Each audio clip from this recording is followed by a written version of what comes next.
There's an absolute dignity in labor. Do you know what I'm talking about? Have you experienced this? Have you felt that? Some of my favorite memories are being part of different organizations throughout the years. If it was like the Boy Scouts when I was a kid, doing Habitat for Humanity builds as an adult, doing projects around the house with family, or helping friends with projects around their house. Just times where you're actually getting your hands dirty and you're building something, or you're digging a hole, or whatever it might be. Getting your hands dirty,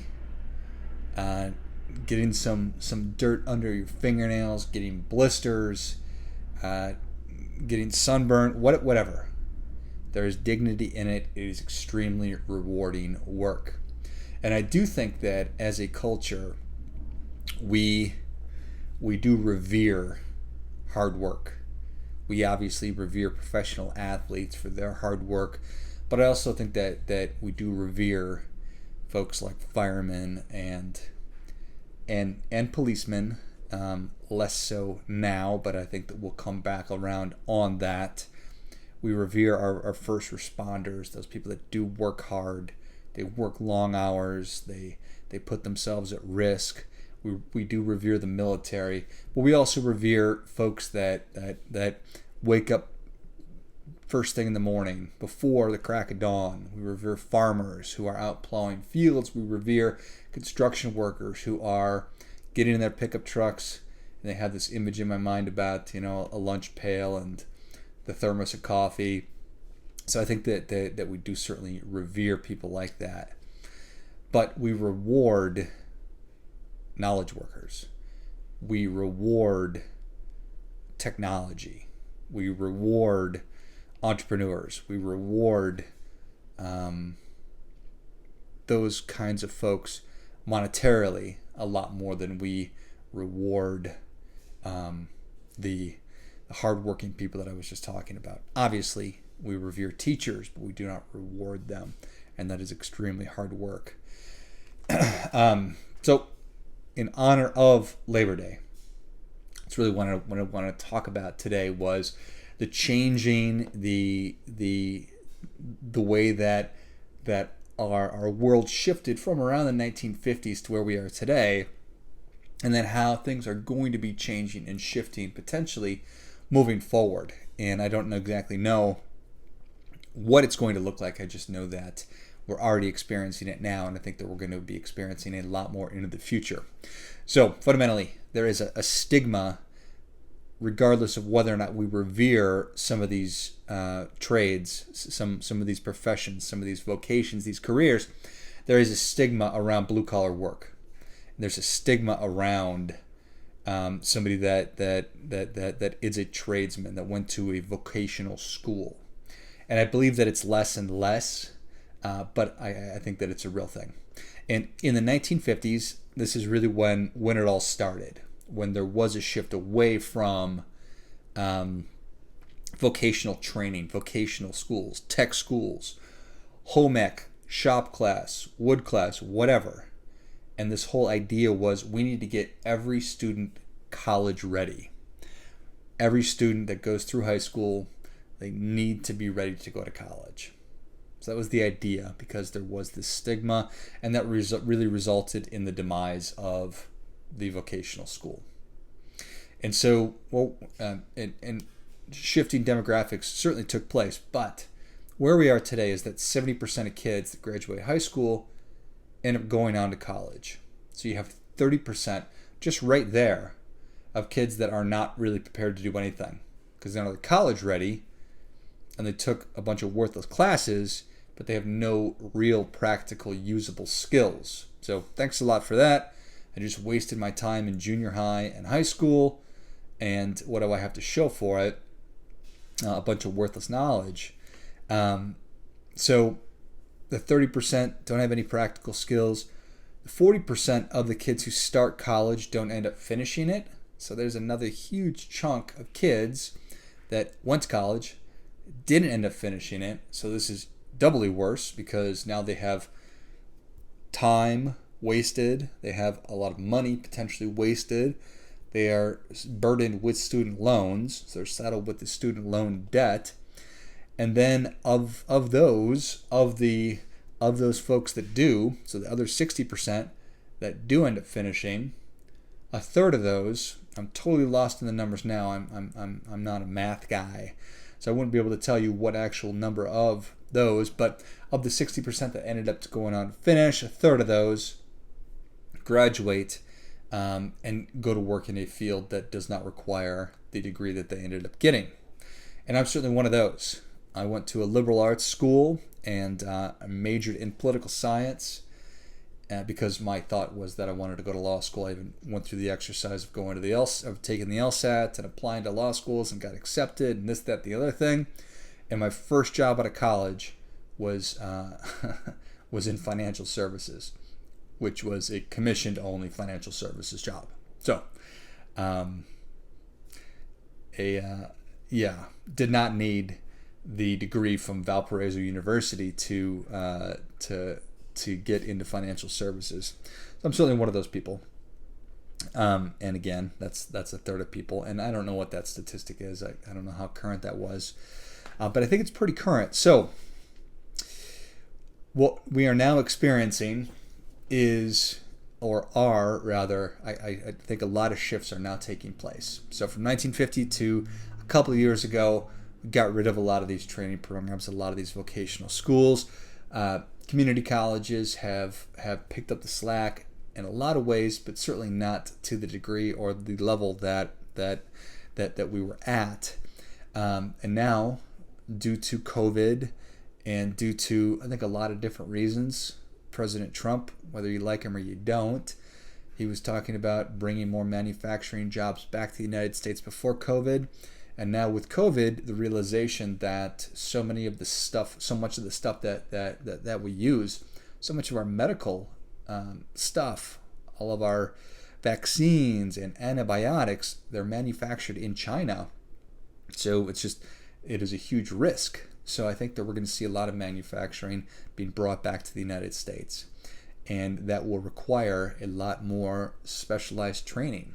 And obviously, there's so much specialized training that goes into technology and coding and all the different ancillary careers and jobs and ways to make money that surround that are very, very specific skills that one needs, that are trade-based, that are vocational. So I think that we're going to see a lot more of that. And then I was just listening to Scott Galloway's podcast, and I'm probably not going to be able to, the Prof G show, that's what it's called. Great show. Scott Galloway is a professor at NYU, the business school there, and he's great, super entertaining, really smart guy. And he was talking today, he's been talking a lot about education. And I've talked a lot on the show about how terrible student loans are and why it is that the cost of education has gone up the way that it has. And Professor Galloway's been beating that drum for a long time. And now, with COVID, I think that the curtain's been pulled back on a lot of different forms of education. And I know how hard it is. You're a teacher, and your job is impossible as it is to try to educate 40 kids in a classroom sometimes. And now I'm supposed to try to do that virtually, and it's next to impossible. So what was already being disrupted is just now going to further be disrupted. And so we're going to see some major changes, continue to see a lot of major changes across the board in what our education system really looks like.